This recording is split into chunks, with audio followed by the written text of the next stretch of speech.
Second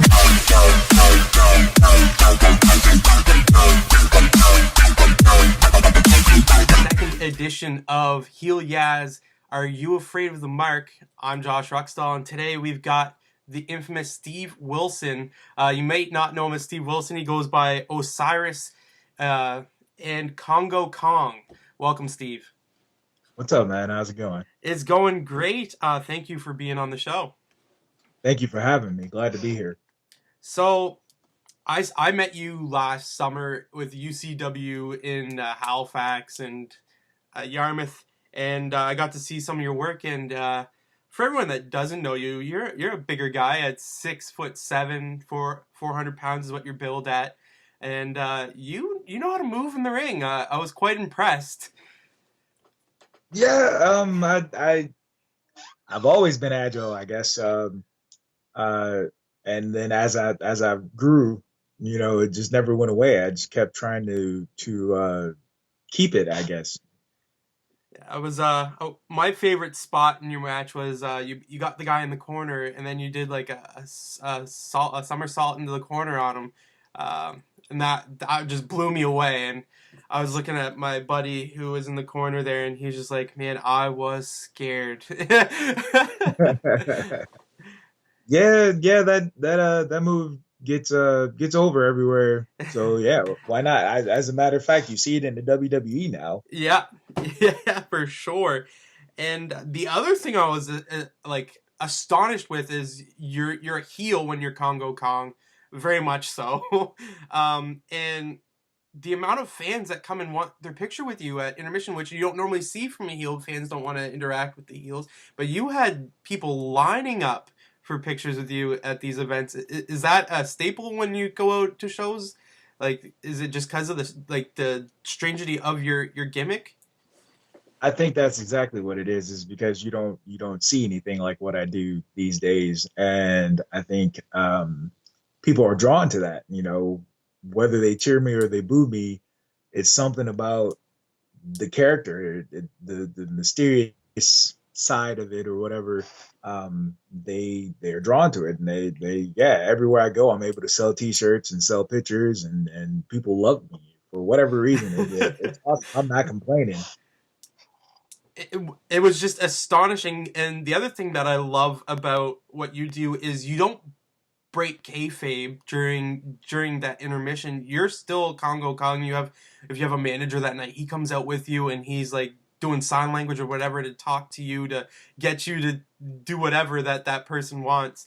And that was something I found that was really unique to you, as well as you find a lot of guys, they take that opportunity to break kayfabe and interact with the fans, say thanks and all that. But you remain as Kongo Kong, and I thought that was ingenious. I take pride in my work. I figure as long as I have the paint on, then people will believe, that I'm Kong, and so therefore I can't show them Steve Wilson right there, So yeah, absolutely. I got to stay in character. I have to do what we call keep the gimmick, And for you, 2015 was a big year. I saw you have there was way too many matches to like slowly go through them all when I was looking on wrestlers' databases. And just to name a few guys that you had the opportunity to work with this past year is Jimmy Rave, PJ Black, Bobby Roode, Chris Hero, and Eric Young. What was it like getting in the ring, being with those guys, as you are billed as this big monster that nobody should be able to beat, and they bring you in to just tear down the company? Like, what is it like getting in the ring with these guys with that big weight on your shoulders, I should say? That's a good question because I find myself being in that spot quite a bit. I'm the heel. I mean, I go to Border City Wrestling, and they have the New Japan Wrestling Invasion angle going on, where it's 5 versus 5 or whatever, and Cody Deaner and I main event that show. That's a big deal right there. Like I was flipping out. I was losing my shit. I speak language, but it was crazy because I'm like, why am I here? What am I doing? And somebody politely reminded me. He says, "Trust me, you're here for a reason. And it sort of calmed my nerve and helped me to go out. Like how am I supposed to follow Okada and Tanahashi and those guys? Come on now. That's ridiculous. But as much of a weight as it is to be put in that position, it is also the greatest compliment that you can get, because you're kind of the go-to guy, and I appreciate that. I appreciate, when a promoter puts that kind of faith in me that he wants me to basically carry his show, me and another guy carry his show. And what greater honor as a pro wrestler could you ask for? And you're no stranger to the wrestling game. You've been in it for since 1998, I think is the year it said you debuted. So you've paid your dues. You know this business. It's something you've earned. It's not something that has just been handed to you, and your ring work shows for that. Yeah, it's been a long, long, rough road. Like I got training and I wrestled for about 2 years, and then um, ran into an old football coach who told me that he can get me a scholarship to a university down here, and I went and played football for 3 years and wrestled on and off. And but my heart is in wrestling. I'm a wrestler. You know, I was a wrestler who played football in wrestling's off season. That's the way I view things. Um, and so I finally got back into it, and I spent a lot of time trying to learn my craft. I was fortunate enough to find a place that ran shows every week, and so a lot of times there would be guys who had been trained at the $1,000 places to get trained or whatever, and they would come through because they were looking for bookings to fill their schedule. Maybe there wasn't anything going on that Saturday, and they had a Friday booking and a Sunday booking. And they wanted to have a show. So a lot of times I would get to work with those guys, and I was fortunate enough to learn off of those guys, um, and sort of, I guess, build my resume doing that. And then the Kong thing happened, and next thing I know, I'm everywhere, and it's crazy. Like I still have to work a full time job, and I make wrestling gear, um, and I don't have time for much of anything, Well, because especially now that I'm always on the road, like it's nuts. and that's why I am very thankful that you are taking the time to talk with me here. Um, so, what came first, the Osiris gimmick or the Kong gimmick? Osiris was the original gimmick. Um, I wanted something that was Afrocentric, Osiris being Egyptian, and one word, because I felt like one word names were powerful, like Vader. Like Yeah. after Big Van Vader was powerful, but I wanted to be Big Osiris or anything like that. I just wanted to be Osiris. So once he started using the Vader thing, I was like, I can get away with being Osiris. So I did that for years, and then I got booked for JCW, Juggalo Championship Wrestling, and I show up and I'm looking on the booking sheet to find my name. Okay, what's Osiris doing today? And I don't see Osiris anywhere, and I'm just like, okay, am I supposed to be here today? So they're having a meeting, and they say, yeah, and then Kongo Kongs is going to do this, this, and this. So immediately I'm looking around the room like, okay, who is this Kongo Kong? Uh, And yeah, so then the booker looks at me and he goes, "Oh, that's your new name, by the way. You can use it anywhere you like." And I'm like, "Yeah, okay, great. I get to come here and paint my face and be some stupid savage. Get out of here with this. Like this is the type of stuff that I've been trying to avoid all these years." That happened in 2009, and kind of just, I guess, made up in my mind that I was going to try to do something different with it. I didn't want to be uh, necessarily an Umaga or necessarily a Kamala. I wanted to have my own spin. Like, savages can be smart. Ultimate Warrior was a savage, and he was probably the smartest savage. Yeah. So why can't I? And I can keep my mystique and not speak as Kong. Um, do all my moves, all my crazy moves, and still look like a crazy madman, and try to make it work. And I can't complain about the success that I've had. Your moveset definitely adds to the savageness just because your moveset is with so much risk. Not only to your opponent, but that it does to yourself, seemingly that it does to yourself, is just, it just shows, it looks like you have no regard for your own body as well as your opponent. And that just, to me, what just makes Congo Kong just flawless. Yeah, it's been brought up that it's more so that I use my body as a weapon as opposed to being the typical big man who just tosses guys around or does big boots and leg drops and things like that. And I've had countless ex WWE superstars tell me things like, "Hey, you need to stay on the ground, and you need to stand strong as a big man and not do all this crazy stuff that you do." And my response to them would be, "Okay, if I do that, how does that make me different from the next guy? What about me doing that is going to make a fan remember me over that guy? So why would I dumb myself down, just to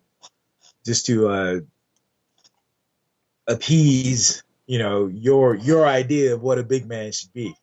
And they would tell me, "Well, Vince McMahon would want you to do it this way." And I tell them, "Well, when Vince McMahon hires me and pays me millions of dollars, then Vince McMahon can tell me how to wrestle. Until then, I'm going to be who I am, and I appreciate your input, but thank you. This is working for me." And it goes to show the wrestling community's taking notice, as this year you were on the PWI's top 500. You ranked 449th. So it's obvious that people are taking notice of the Congo Kong character. Yeah, actually, I was on there last year and I was at 224. So I don't know what happened. Like, I believe this past year was better than any other year. So I don't know why the huge drop, or really if it even matters. As long as you're mentioned on that list, I guess you're in the technical who's who of pro wrestlers, and I'm cool with that. um, it's great to be recognized. That people see your brand and they see what you do, your artistry, your work, and they like it. Like it enough that you get mentioned in a worldwide magazine. That's phenomenal. It is, watching your work just put up with some of these guys. It just, that has to be one of the biggest compliments that a pro wrestler can receive from a magazine such as PWI, I'd imagine. Oh yeah, yeah, yeah. Just and like some of these guys that I get to share a ring with, uh, Brian Myers, Kurt Hawkins. Yep. Um, I was able to wrestle him at a Global Force show in a three-way with him and Kevin Cross. Yeah, I believe it's Kevin Cross. Forgive me if not. Oh, all right.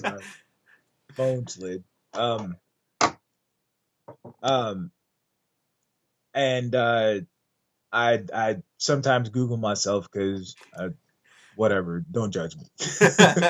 um, and I saw where he did an interview with somebody, and the question was asked, was there anybody that you worked with at Global Force that left an impression on you, or something to that effect? And he says, yes, the guy that I wrestled, Kongo Kong. He is a great big man, and he is very agile, and uh, it was kind of a backhanded compliment, but I get what he's saying. He's like, how he looks and what he does are two different things. And I was just like, I appreciate that. I appreciate that. But it's true for a man your size. You are on the same scale as the Big Shows, the Canes, these bigger, taller, more built guys that you just see the big boots, the choke slams, the Hogan esque moveset, and then you get you who's coming in here and he's doing like the flying cross bodies, the somersaults in the corner, just these moves that you're just not expecting, and that is just so refreshing to see in the wrestling community. And while we're on Global Force, what is it like? I know Jeff Jarrett, when it comes to Global Force, is very picky about what wrestlers wrestle on his cards. And how does that feel, being chosen by Jeff Jarrett to want to be in his promotion? That is actually I don't know. It's pretty. It's crazy how it happened. We had actually been on a show before there was ever a Global Force tryout. We were on a show together, and he asked me my name, and I introduced myself as Steve, as I was trained to do. And he goes, "What's your gimmick?" And I go, "Congo Kong." He's like, "Yeah, such and such was telling me about you," and I'm just like, "Holy shit, that's awesome! Jeff Jarrett knows who I am." And, so then there was the tryout in Windsor, and I went and did it. And he remembered me. Karen remembered me, gave me a big old hug, and I'm like, man, the boss's wife loves me. I got to be in. Um, so yeah, like it was probably a year in between the tryout and their actual first time using me, but I was starting to get antsy because I saw that they were running shows and I hadn't gotten any kind of phone call yet. And I'm like, what the hell is going on here? Now, I know they like me, so you got to start using me sometime soon. But sure enough, I was at wrestling training as I trained some people or whatever. And I get a phone call from Sanjay Dutt, and it was about Global Force. And like, I couldn't stop smiling the rest of the day. I was like, finally, something positive happening for me in wrestling. This is awesome. But yeah, it's been a crazy run. We haven't had as many Global Force shows as I would like, but time will tell. What'll happen or whatever, and what will come of it. So I'm looking forward to seeing what does happen. What I've noticed since I was looking at posters of you before Global Force and after Global Force, and you weren't on the post, you were the name on the bottom before Global Force, and now you're Kongo Kong, Global Force superstar. Like, you are now the poster boy for these independent shows. So And I think Global Force is has paid off quite well for you. absolutely, yeah. People, yeah. I mean, my bookings have taken off, and people are like, okay, this guy wrestles for Global Force, so yeah, let's use that. Let's tell people, hey, we got us a Global Force guy here, and um, even for Global Force, going in and doing the first couple rounds that I did, and I was just kind of like, well, I don't know if they like me. I don't know, if I'm gonna stay around or what's gonna happen or whatever. Um, After this last show, this last TV taping, it was pretty much solidified that they like me. I'm the Global Force #1 contender. I mean, they keep me around, so that's a huge step for me. uh, Kudos to that, and congratulations on being the #1 contender. So you said that it was kind of forced upon you, this Congo Kong character.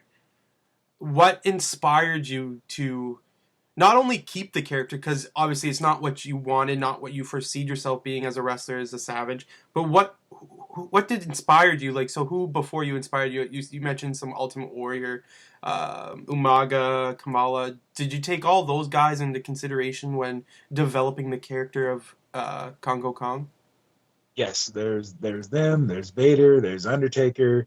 There's probably a list of people that Yokozuna, um, pretty much any big man who could move, who could work, um, was an inspiration. I have this collection downstairs of the WWE action figures or whatever, and I'd say probably a good 80% of them were all over 300 pounds, and it's just, to me, if you were a big man and you can move, the Bam Bam Bigelows and the one man gangs, all those guys, you were worth watching, and then the '90s came along, and people started dying, unfortunately, and um, they kind of did away with us, and it's just I think it's a lost commodity, um, a lost art or whatever, and I think that people see that and they see the value in having that on their show, and that's why I'm able to stay as busy as I am.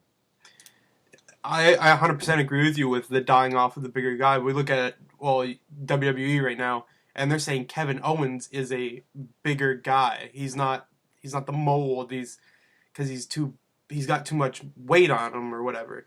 Right, But he's not even like, it's absurd the mold that WWE has on their superstars now, and it shows right, with right. Yeah. Bull Dempsey in NXT and Kevin Owens. Hmm. So with that being said, you said that like mainstream wrestling companies have done away with it. Do you feel Kongo Kong would be best suited in a mainstream, if like, and you being like putting on your Booker hat right now, um, would it be best suited for a mainstream or more of a territory, back in the territory days style of bookings? Um, I think I and I hate to toot my own horn, but toot toot. Um, Everywhere I've been, I've managed to get over. I know that's an inside term or whatever. I don't know who's watching this, but um, you go somewhere and the fans like you or they boo you, they want to see you get beat. It means you're doing your job. As long as they're responding to you, you're doing something right. And I think with the ability to do that anywhere, I believe a mainstream spot is something that I can do. I can go.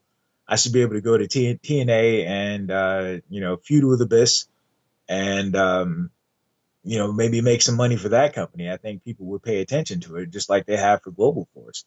Um, I think if I went to WWE, people would either love me or hate me, but they would find a way to respond to me, and that's what matters. That's why John Cena is on top, is because people respond, whether they cheer him or boo him. They're still responding. They're still buying his merchandise. So love to hate him, and that's fine. But as long as you keep doing that and keep making noise for him, he's gonna be the man. And so I 100% agree with you. So you say you'd rather go mainstream. Where do you want? Where would you like to be? I mean, WWE is everybody's dream, but where would you like to see yourself with the guys that you feel like you could work with the best? I mean, there's Lucha Underground, TNA, WWE. Where would you like to see yourself? New Japan. um, I definitely want to hit up New Japan before I hang up the boots. I want to travel abroad and work for some of these independent companies around the world that I always see tapes of or whatever. And I guess, yeah, like you said, WWE is the dream. I don't know if I necessarily want to work 300 nights a week and do all that traveling, but at least for a couple of years, yeah, I could do that. And the money that they pay, excuse me, absolutely. Um, but I guess I would say TNA, is probably the most logical option right now.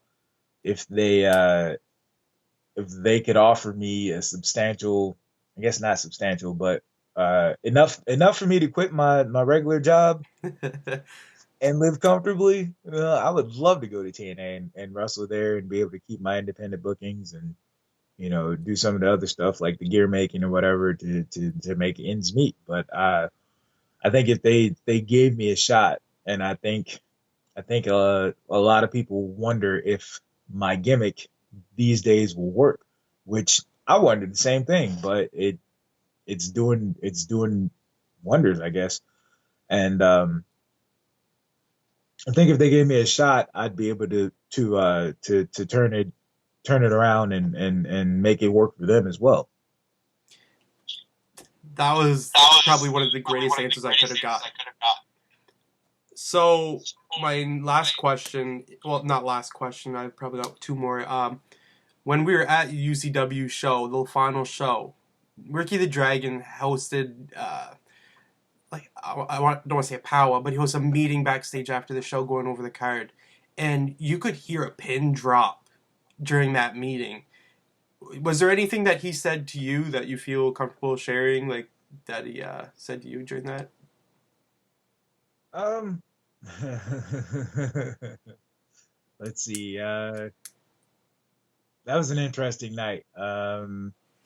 Because he told the referee not to back down to me, and I'm used to the referee backing down, and like the referee wasn't backing down, and I'm about to punch the referee in the jaw because he's not backing down. Like, and fine, I get what Ricky's saying. Ricky said that there's only one man um, who uh, who the referees are scared of, and that's the Undertaker.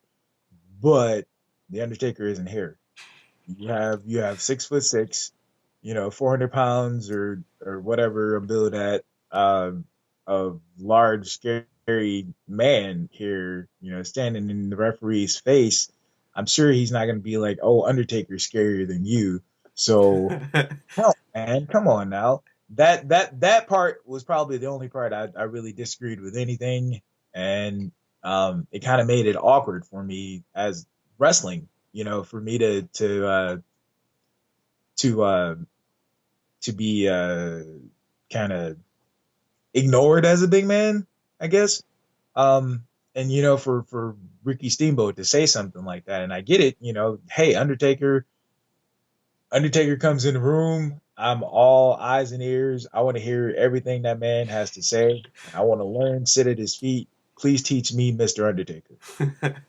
But for him to kind of take away from everything I've been building at this time, to say that um, the referees should be able to stand up to me. Just kind of, I was just like, it doesn't work. That doesn't tell the story. That kills the character right there. If that's what you're doing, you know what I mean? Yeah. So, lastly, I want to know what does the future hold for Congo Kong? Um, as for now, I'm just gonna keep taking bookings and keep going out there doing what I love to do, what I feel I was born to do. I missed out on getting a college degree because it wasn't wrestling. So I'm grateful that things are working out like they are for me. But I plan to keep doing what I do, and hopefully somebody notices. My goal, my dream is to be able to um, one, buy my mom a house, two, buy myself a house, and have a couple of nice cars or whatever. I don't want to get like ridiculous with it, but I want to be able to live comfortably and to be able to say that me living my dream is supporting me. So I mean, I'm just gonna keep my nose to the grindstone and do what I do. Keep pressing and trying not to get injured. Keep trying to get better. Keep trying to learn and be a student of the game, and see where it takes me. And you are like, if somebody was watching this and wants to book you, is there an email they can, or is it Twitter the best way? Facebook? How's the best way if a booker is watching this right now to get a hold of you? Um, you can tweet me at real Congo Kong. You can reach me on Facebook either under Steve Wilson, or I also have a Kongo Kong, the Juggernaut Osiris fan page that you can reach me at. Email wise, osiris78 at gmail.com. Yeah, like I, my phone number might even be in a few places on Facebook. So, if it's really that deep, yeah, you can definitely get a hold of me there. So And you're fairly easy to reach, is what you're saying here. So I try to be, yeah. Like I thought about trying not to I guess divulge my identity with Kong.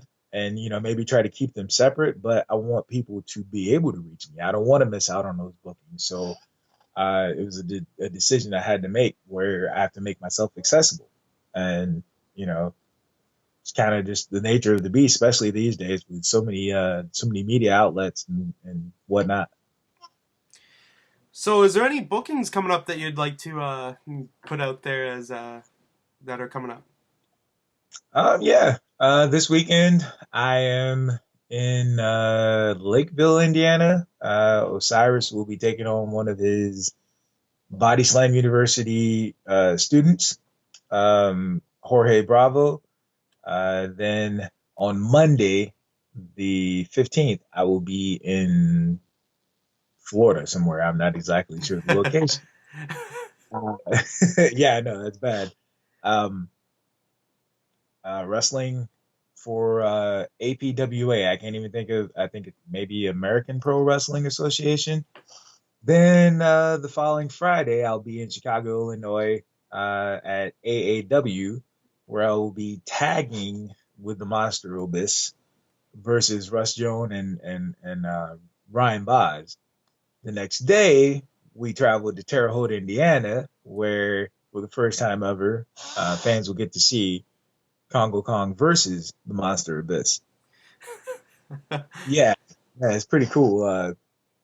All in one weekend, I get to tangle up in all kinds of ways with him, and hopefully, something good comes of it. I know he has a certain amount of pull at TNA, so we'll see.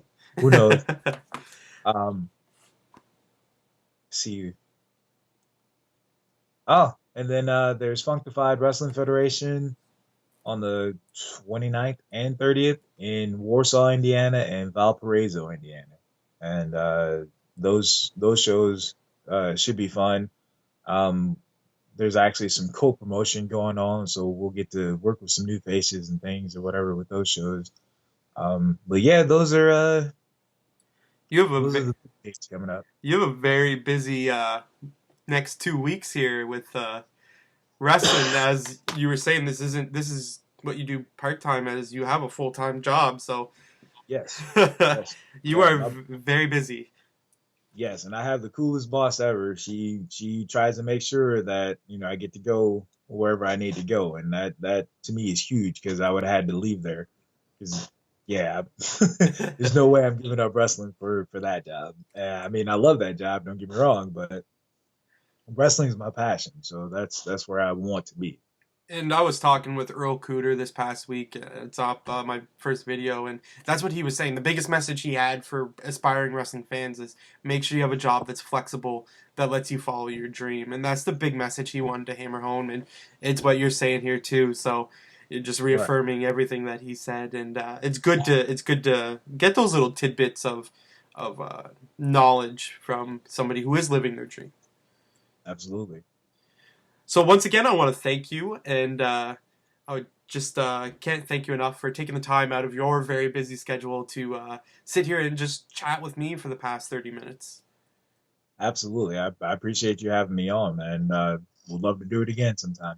Well, I hope we get to have you on here again for part two after you've had your first TNA debut or something like that. So we will That would be definitely do a Where Are They Now episode or something, and show you with like the TNA like belt, and after you just beat Abyss or something. So right, right. That'd be awesome.